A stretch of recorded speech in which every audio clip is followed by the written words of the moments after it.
and greetings to all of you to our Bhagavad Gita class for the Vedanta Society of Greater Austin. I'll begin as always with a chant. Om Parthaya Pratibodhitam Bhagavata Narayanena Swayam Vyasena Grathitam Purana Munina Madhye Mahabharatam Advaitam Ritavarshinim Bhagavatim Ashtadashadhyayinim Amba Tvam Anusandadhami Bhagavad Gite Bhavadveshinim Vasudeva Sutam Devam Kamsa Chanuramardanam Devaki Paramanandam Krishnam Vande Jagadgurum Mukam Karoti Vachalam Pangum Langhayate Girim Yatkripa Tamaham Vande Paramananda Madhavam. Om, O Mother Bhagavad Gita, we meditate on you who were made known to Partha Arjuna by the Lord Narayana himself. You who were included in the Mahabharata by the ancient sage Vyasa. You, the goddess who rains down the nectar of non-duality, Advaita, in 18 chapters, the destroyer of relative existence. We worship Krishna, world teacher, the son of Vasudeva, the supreme delight of Devaki, and the slayer of the demons, Kamsa and Chanur. We adore that supremely blissful Madhava, by whose grace the mute are made eloquent and the lame are enabled to walk over mountains. Om Shanti Shanti Shanti Harihi Om Tat Sat. Om, peace, peace, peace be unto us all. So last time, I believe we went through verse number 30. Last time was a recorded class because I was otherwise engaged last weekend. But now we are back to our usual live streaming of the class. And so we'll begin where we left off last time. That is, we'll begin with verse 31. But first, to give context, let me say that here in chapter 2, as Sri Krishna begins to correct the delusion of Arjuna, he begins first in verses 2 and 3 by insulting him, saying that this is unbecoming of a warrior like you, this unmanliness. It's un-Arya-like. That is, it's unfit for a noble person like you, unmanly, etc. So where did you get this weakness from? And so that he insults the dignity of Arjuna. But again, it's not insulting because Krishna is angry or anything like that. It's insulting in order to wake up a sense of dignity within him. Sri Ramakrishna used to say that Manush, the Sanskrit and Bengali word for man, comes from manhus. That is a consciousness of one's dignity. And so that's a very good, it's not the actual source of the word manush, but it is a very good way of deriving the word. In fact, that's done traditionally in Sanskrit. When you have a Sanskrit word, the theory is that every Sanskrit word can be traced back to a dhatu, a verbal root, and the pratyayas, the prefixes, plus suffixes. But the basic part of the word goes back to verbal roots. But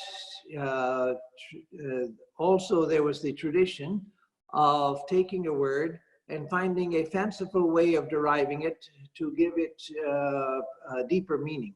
And so what Sri Ramakrishna said is part of that old tradition of finding a new, not going back to the verbal root, but finding a useful derivation of the word that gives the real sense of what the thing is that you're using the word for. So manush is manhus, one who's awakened to their dignity. So Sri Krishna is trying to bring that awareness to Arjuna, who has collapsed in weakness and in misery. And then he begins, as you know, to teach about the glory of the self from verse 11 forward in chapter 2, to let him know that you are the immortal self. No one kills and no one is killed. You can't be cut, you can't be dried, you can't be burnt, you can't be wetted, etc. But now, in the verses we took last time, Sri Krishna says, even if you don't accept the idea of the eternity of the soul, then even from a pragmatic standpoint, why should you fall into this weakness?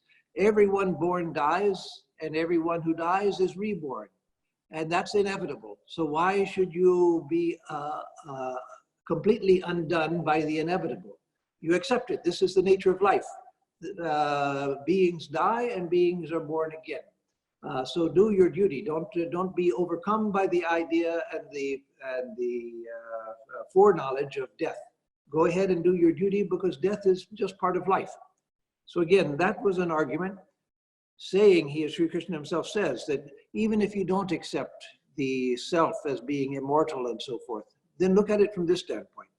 Now in verse 31, he comes to another viewpoint. So he's insulted his dignity to try to wake up that manhus, that awareness of dignity. Then the nature of the self, which is his main teaching, the high spiritual teaching. Then this idea that people die anyway, so even if you don't accept the nature of the self, why should you be upset? Now a fourth argument he gives in verse 31 about swadharma. So 31 says, Swadharmam api chavekshya navikampitam arhasi dharmyadhi yuddhachreyon kshatriyasya navidyate. So here he says, Swadharmam api chavekshya. But even looking from the standpoint of swadharma, and I'll come back to swadharma, what it means in a moment. But he says, okay, I've given these other arguments, but even looking at this question of what you should do from the standpoint of swadharma, navikampitum arhasi, you shouldn't be afraid. You shouldn't shake, literally, vikampitu, like a bhumikampa, an earthquake. So you shouldn't shake. That is, you shouldn't waver in your resolve to do that which is your duty. Then dharmyadhi yuddhachreyon yat kshatriyasya navidyate. There's nothing better for a kshatriya like you, a warrior like you. There's nothing better than a dharmic war, a dharmic battle. You're a kshatriya, you're a warrior. You've been trained for this all of your life, and now you have a dharmic fight. That is, a fight which is based on dharma, which is based on righteousness, where you are trying to preserve the correct order of society.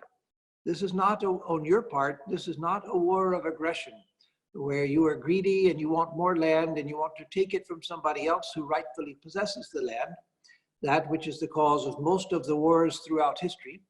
But this is a righteous war.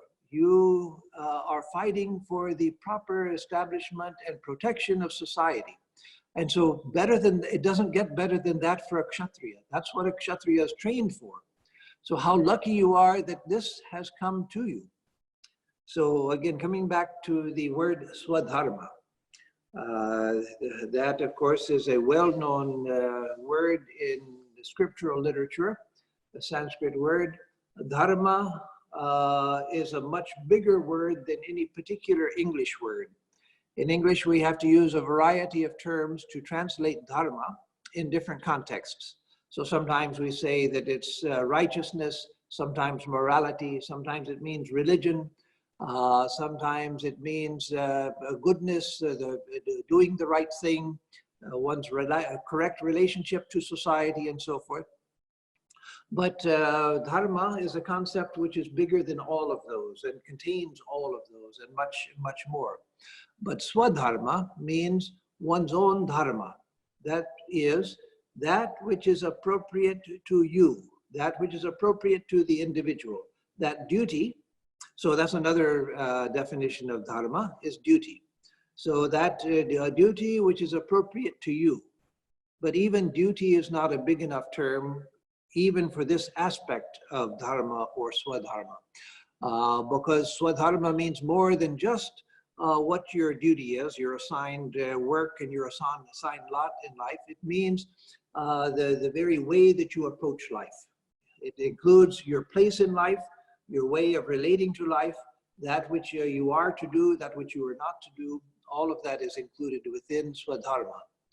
And so in classical times, traditional times, when the Gita was written, and up until recent centuries, one's swadharma was defined by the scriptures and by the dharma shastras, the texts, the Hindu law books, which told about according to your caste and according to your stage of life, whether you are a student or a householder, a sannyasi, a vanaprasthi, that is a retired person practicing spiritual discipline, your duty would change.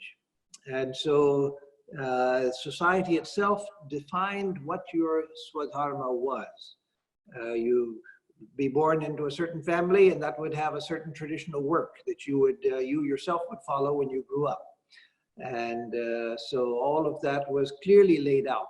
So swadharma was something that was just part of the social atmosphere. Nowadays, it's not. Nowadays, society and religion don't define what your duties are.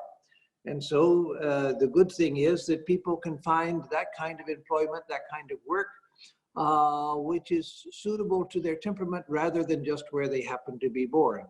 So you find now Brahmins who are doctors and engineers and business people, and you find Shudras who are professors and other managerial positions and so forth.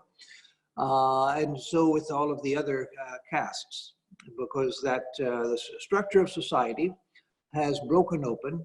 And the good thing is, again, that now there's a great deal of social freedom so that people can find that which is appropriate to their nature rather than just where they happen to be born. But there's a cost to that also. And the cost is that many people feel lost in the modern world. They don't know what their swadharma is. They don't know what their place in life is. They don't know what their path in life is. And many people go into a particular field, not because of a love for that field, but because their parents push them into it because that's where they can make good money. And so a person may spend their life doing a job that they don't really feel a calling to, but just because the remuneration is good. And so the idea of swadharma is difficult to find nowadays. Again, traditional times, the good part was that everyone knew what their place was and they just did it. There wasn't any question, there wasn't, you didn't have options. And so nobody even thought about options. Nobody thought that, well, I'm born in a sweeper's family, but I wish I were a Brahmin or something like that. I know it was unimaginable. Nowadays, we have social freedom so that a sweeper a boy or girl can become a great scholar, a great professor. There are even schools in India for training them and untouchables as well to become temple priests. And so we can do anything. That's a good thing. But again, now the society doesn't tell us what our swadharma is. We have to find our swadharma. And that's a much more difficult job, to find that which is appropriate to my temperament. And so the principle which Sri Krishna here is speaking about is still true. So if you have joined the military and you have trained as a soldier, then still a righteous battle, a good battle, is still that which you have trained for. That's what has come to you. And the principle that he's talking about still works, even though it's difficult for people to find that which is right for them sometimes. I remember once at Mayavati in the Himalayas, when I was posted there back in the 70s and early 80s for 5 years. One day the sweeper, Jailal, he was always very friendly with me. He was friendly to everybody, but especially friendly with me. He was out sweeping the gutter along the walkway at the ashram. And as I was passing him, he said, "Maharaj, my work is very dirty work. I'm always handling very nasty things and getting rid of dirt and everything. But without my work, society couldn't get along." And so I thought, yes, that was the original idea, that the reason for having society divided up was so that everyone had a place, and so that people would know clearly what their work was, so they didn't spend half of their life trying to find where they were supposed to be in life. You just do it. And so again, there are great benefits to the modern liberal society, where people can choose that which is in accord with their nature and with their desires. But nowadays we have to look for our swadharma. So the running translation is, looking at your own dharma, also you ought not to waver, O Arjuna, for there is nothing higher for a kshatriya than a righteous war. So again, this is the new argument that Sri Krishna is bringing in, that, okay, forget these other things temporarily, forget these other things I've said, look at it from the standpoint of swadharma. Then in verse 32, he says, Yadrichaya chopapannam swarga dwaram apavritam sukhina kshatriya partha labhante yuddham idrisham. So yadricha basantushta yadrichaya chopapannam swarga dwaram apavritam. Yadrichaya chopapannam, that which has come of itself, which is a door into heaven, an open door into heaven. Sukhinak kshatriya partha labhande yuddhamidrisham. Happy are those warriors who find a battle such as this, which has come of its own, and which is a door into heaven. So the running translation, happy, O Partha, are the kshatriyas who get such a battle, which has come of its own accord and is an open gateway to heaven. So this is an idea that you find in all traditions, except perhaps the Buddhist. I don't know about the Buddhist. It's possibly there also, but I've never seen evidence of it there, because Buddhism rose as a reaction to Vedic Hinduism.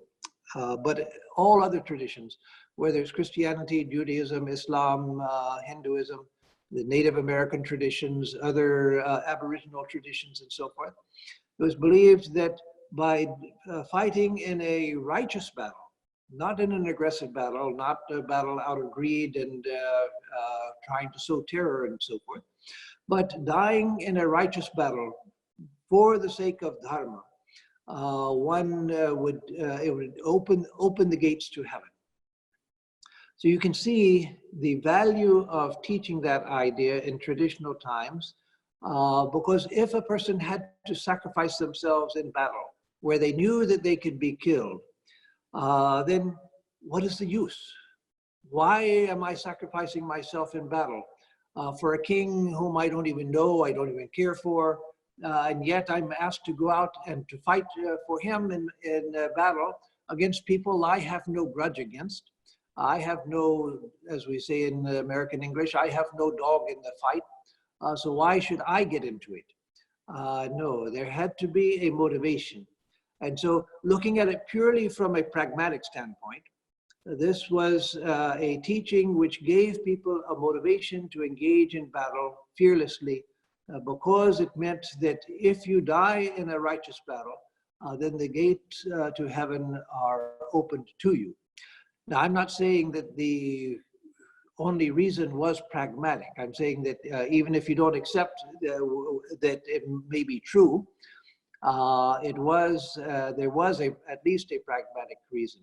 But then the argument from the standpoint of truth on it in a different context, not in the context of battle, but Swami Vivekananda said, if you are able, if you are able to give up your life in order to save the life of someone else, immediately you will be free. If you give up your life to save the life of another, immediately you will be free, spiritually free. Why? Because that which we hold on to more than anything else is our own life. There's nothing that is so dear to us, nothing that we try to protect as much as our own life. And if I can give that up out of concern for another, then it means that I have cut through the bondage of the ego. I've cut through the bondage of self-preservation in order to give myself up for someone else. And so Swami Vivekananda said that that was true. And he said when his this faithful English disciple, Goodwin, J.J. Goodwin, passed away in Utakamun while Swamiji was up in Almora, he said that we have our first martyr. That is someone who died for the cause, not in battle, but in work, which for Swamiji was far more valuable than battle. He said that we have our first martyr, J.J. Goodwin. So, so again here, Sri Krishna tells Arjuna that the happy is the Kshatriya. Let me read the running translation again. Happy, O Partha, are the Kshatriyas who get such a battle, which has come of its own accord, yadrichaya chopabandham, and is an open gateway to heaven. Swarga dwaram apavritam, open, a gate to heaven.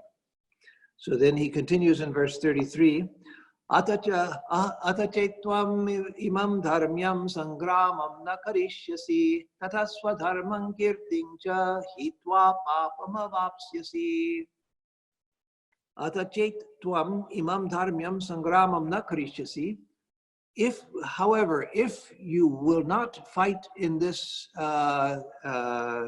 dharmic battle, this dharmyam sangram, if you won't fight in this dharmic battle, tatasva dharman kirtincha hitva papam avapsyasi, then you will be giving up swadharma, you'll be giving up your swadharma and your fame as well. So here he's coming back to what he first told Sri Krishna in verses 2 and 3 of this chapter, that this is anarya jushtam. It's unworthy of an arya like you to throw down your bow and arrow and sink into the chariot weeping like this. It's unworthy of you. And so here he comes back to that. So if, however, you do not fight this righteous battle, then failing in your duty and losing your reputation, you will incur sin, papam avapsyasi. It will be sinful for you. So Arjuna, all of this time, has been arguing that I want to take the higher road. I want to take the road of virtue and sacrifice myself and not fight against my kinsmen, not fight against my gurus. Let them kill me. Or if they let me go and live by begging my food. But I can't eat the food that is earned by killing my kinsmen in battle. That I can't do. So this, he's giving, Arjuna was giving all moral arguments for the moral superiority of not fighting. And so justifying his unwillingness to fight on the basis of a higher morality. And so here Sri Krishna is telling him that this fight itself is dharmic. It is a dharmic fight. Again, because as I've said in classes long back when we were in chapter 1, the Pandavas and Sri Krishna had tried everything to avoid war. They tried to negotiate with the Kauravas in order to get back their rightful kingdom, that which was rightfully theirs. They tried to get it back through negotiation. They tried everything. They told them that even if you just give us 5 villages for our 5 families, that itself will be satisfying for us. But Duryodhana said he wouldn't give them even an inch of land. And so after all negotiations broke down because of the obstinacy of the Kauravas, then there was nothing left but for them to go to war. And so for that reason, it was considered a righteous battle, because they were fighting for the preservation of the correct order of society. Not out of selfishness, because again, they were ready to be satisfied just with the village instead of a whole kingdom, which was rightfully theirs. But even that couldn't be given to them. And being householders, other people depend on them. So if the householder doesn't fight for the protection of society, doesn't stand up for right in society, the dharmic thing in society, who else is going to do it? Society depends upon the righteous householder. The family is the basic social unit. You can't get to a more basic social unit than the family. And so all of our social relationships are based on family relationships. It's the family which is the basic unit and the basic model for all of our relationships. Even our relationships to God are based on the family relationships. And so if the family is not strong, then the society itself begins to fall apart. And the society is strong when the householders stand up for dharma and are ready to protect the proper functioning of society, honesty, truthfulness, righteousness, basic morality. That is dependent on the householder being dharmic. And so, if you fail in your duty, O Arjuna, then you will bring sin on yourself, because your duty, you have your duty as a warrior, and you have your more basic duty, which is the duty of every householder, to uphold dharma. And you being a warrior, your way of upholding dharma is to protect the innocent and to be ready to fight for the preservation of society. And now you're saying you want to do that? After all your lifetime of training, your lifetime of those very gurus that you say that you won't fight against, they're the ones who taught you to come and fight on the battlefield as you're doing now. So here Arjuna thinks that he is appealing to a higher morality, but Sri Krishna knows that he's appealing to his inner weakness, not to a higher morality. So if, however, you do not fight this righteous battle, he says, then failing in your duty and losing your reputation, you will incur sin. So you're not following a higher duty and a higher morality. You will actually be incurring sin by this that you're trying to do. So again, always in studying any scripture, and particularly the Gita, because it is addressed to daily life, the Gita. Everything in the Gita is addressed to daily life. We always have to step back and see, what does this mean to me? I'm not on the battlefield, I'm not fighting a battle, but yes, this life is our Kurukshetra. This life is our Dharma Kshetra, the field of Dharma, where we practice Dharma. It's our Karma Kshetra, the field of action, where through action, we learn and experiment with Dharma and learn how to support Dharma. And it is our Kurukshetra, our battlefield.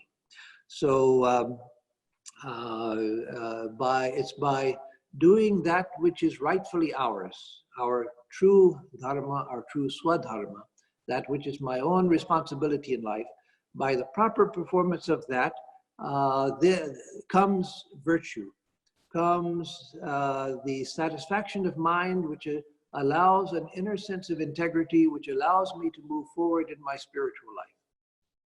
Look at the life of Sri Ramakrishna, how many examples there are. And just giving one example, there was Hajira, his nephew, who used to stay at Dakshineshwar, full of himself and full of pride in himself.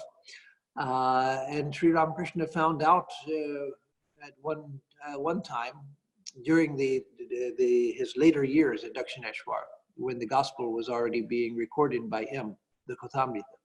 He found out that Hajira was not taking care of his wife and children back in his village in Sihor, near Kamarpukur.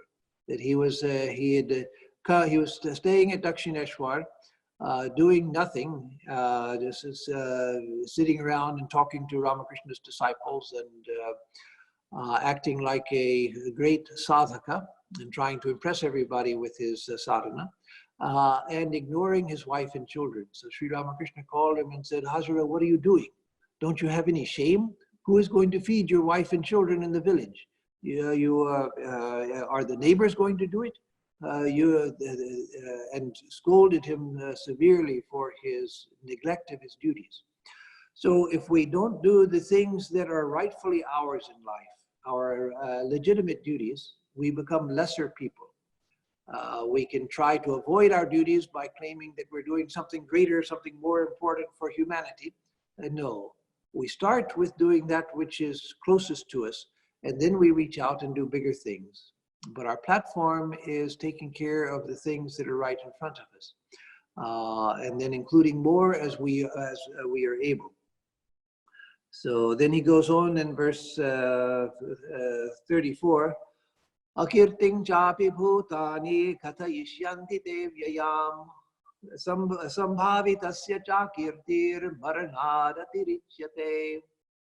So here again, he's come back to that theme of akirti, of the infamy, loss of fame, loss of dignity, which he took up in verses 2 and 3.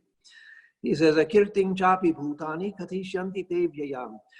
People will begin to speak ill of you constantly if you give up this fight. People will speak ill of you constantly. Sambhavitasya cha kirtir maranadatirichyate.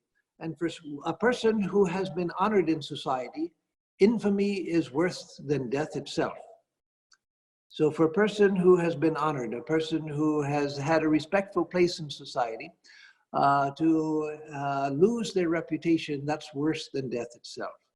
And so that's why you see in societies like Japan, where they had a different view of things like suicide, if a person was publicly humiliated, then the only honorable thing for such a person to do was harakiri, that is to commit suicide by sticking their sword in their stomach and moving it until they had cut themselves beyond repair. Because it was considered that disrepute, there was nothing worse than that. That came originally from the Confucian idea in China, though in China they didn't have the tradition of harakiri as a formal tradition. But there was the idea of a person following the norms of society in order to assure a good and respectful position within society. And it was believed in the Confucian system that anything that you do which brings ill repute is not primarily harm to you, it's a harm to your forefathers. And that is even worse. And so again, here Sri Krishna is saying that for a person who has become honored in society, there's nothing worse than ill repute. And that's true. You find how many political figures, how many religious leaders, other people at the top of society become humiliated. Nowadays, the culture has changed so that the blow of that has been softened, and yet still it's there. The blow of that has been softened because the idea has spread. In the West in particular, the idea has spread, in America even more than in Europe. The idea has spread that, well, everybody really is no good anyway. And so if the people find out I'm no good, well, it's just, they find out I'm just the same as everybody else. And so it doesn't really matter. So who cares? That sort of attitude has spread. That is a very new attitude, both in America, in the West, and around the world. In most places in the world still, that sense of personal honor and family honor is very strong. Even if not as strong as before, it's still strong. And there's a reason for that. Because it's that ideal of honor that we're trying to live up to that keeps us struggling to live up to that. If I begin to think, if the idea spreads in society and people on a wide scale basis begin to think, it doesn't matter, everybody's no good, Everybody's just, everybody does all kinds of immoral things anyway. So if I do it, who cares? Nobody's going to do it because everybody's a crook. Everybody's a crook. Everybody's dishonorable. So who cares?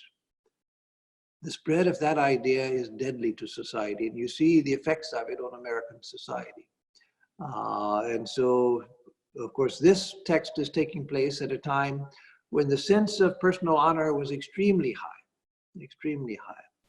And so Sri Krishna could make these arguments with the greater force than we can make them in present day America.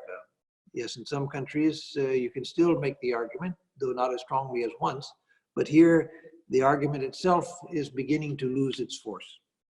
So the running translation says, besides, people will talk of your eternal infamy. And for one held in esteem, infamy is worse even than death. Infamy is worse than death.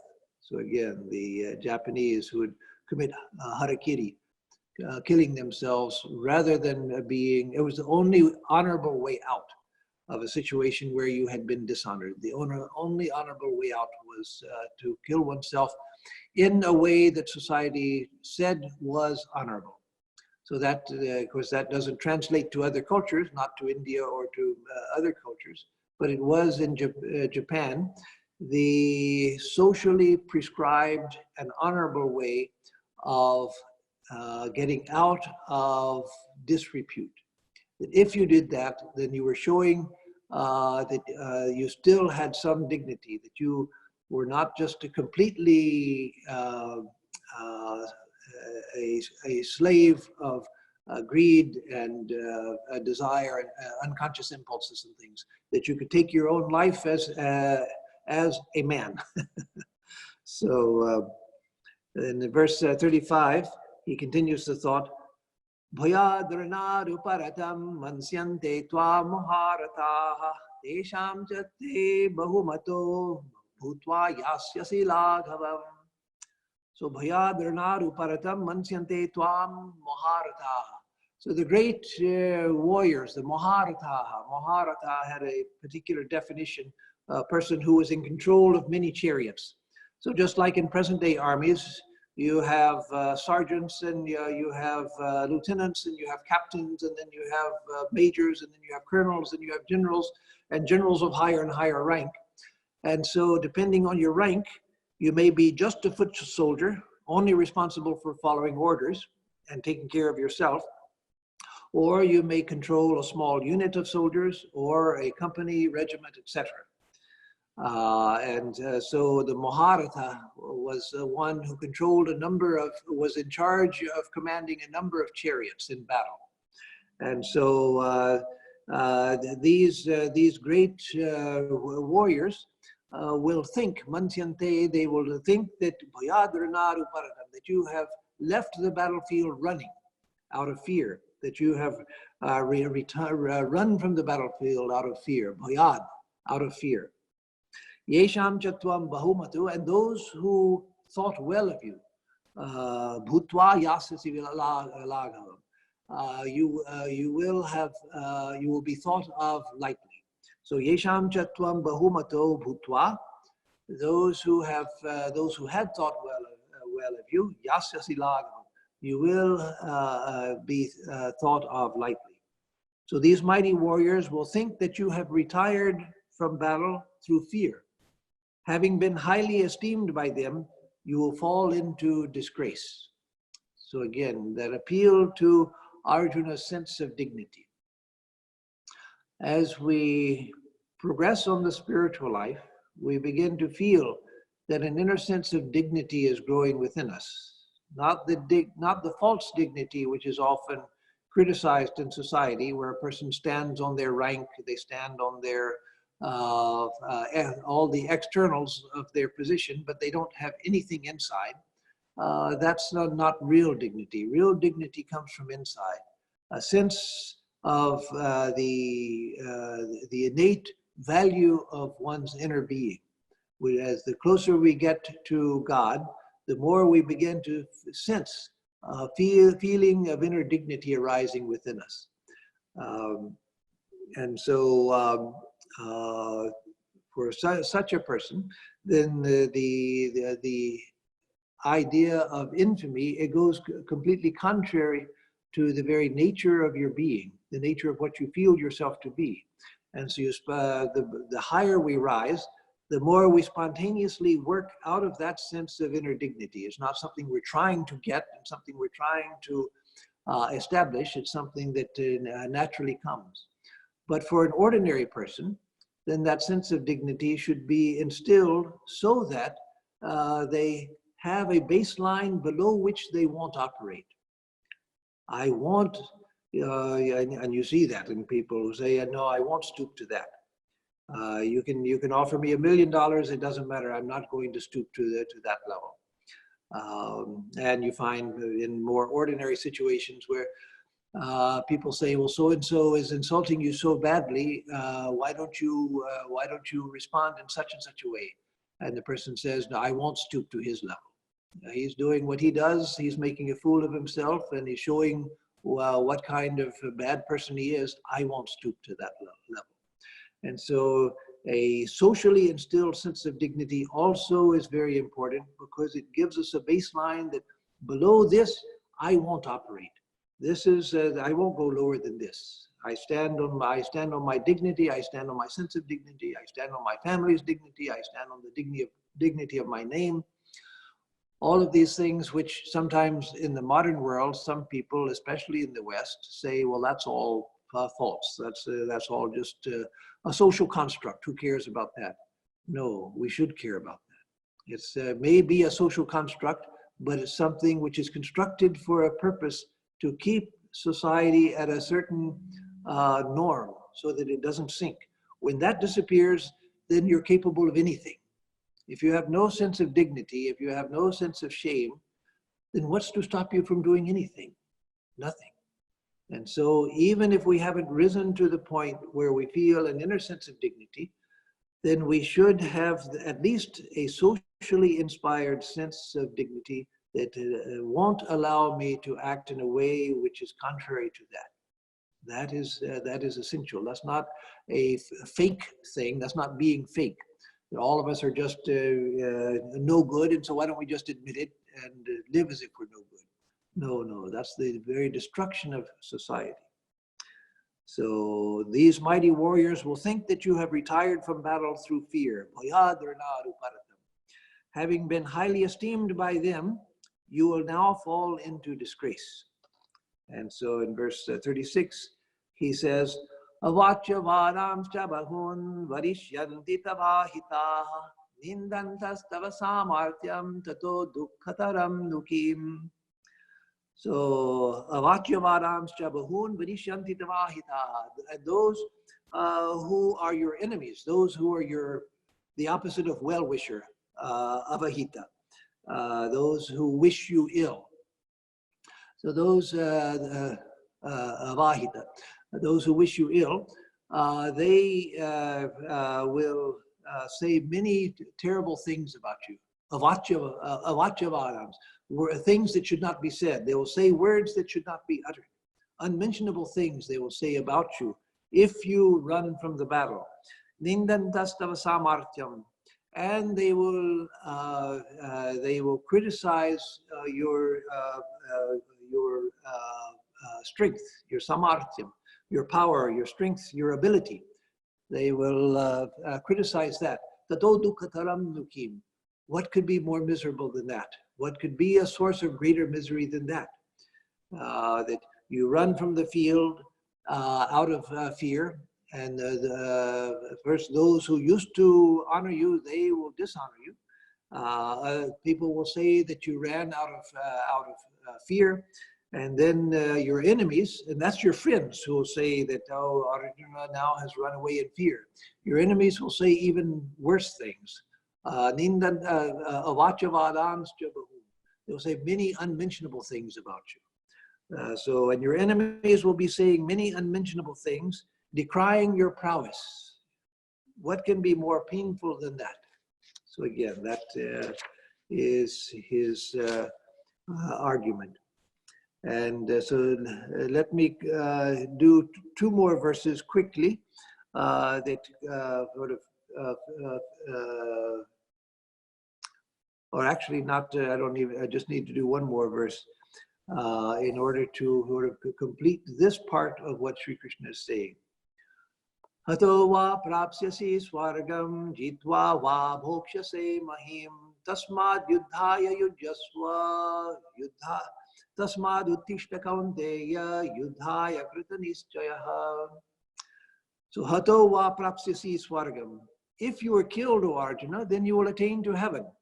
Jitva va bhokshase mahim.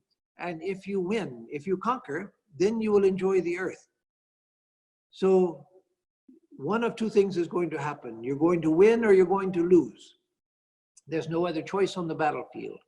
So if you lose, then the door to heaven is open for you. You'll go and you'll enjoy long ages in heaven. And if you win, then you get to enjoy the earth. Tasmad uttishta kaunteya. Therefore, stand up, O Kaunteya, O Arjuna. Arjuna again has collapsed to the floor of the chariot, thrown away his bow and arrow, collapsed down to the floor. And so he's saying, Uttishta Kaunteya, stand up, O Kaunteya, Yudhaya Krita Nischaya, being determined to enter into battle. That is, take this determination to enter into this fight, which is a dharmic sangrama, which is a righteous battle with a firm determination. Stand up and fight. So either killed in battle, you will attain to heaven, or being victorious, you will enjoy the earth. Therefore, arise, O son of Kunti, resolved to fight. So here again, Sri Krishna, in this second chapter, you find all of the way through that the tone of Sri Krishna's teaching is heroic. It's a vira bhava, the heroic attitude that Sri Krishna is teaching Arjuna in. Because Arjuna is a warrior, and so that's appropriate to him. But it's appropriate to us, to each one of us as well. And that's why Swami Vivekananda, he always speaks to us in terms which are noble and inspiring and uplifting, and appeal to our heroic nature within. And so Swami Vivekananda really is the Krishna of modern times.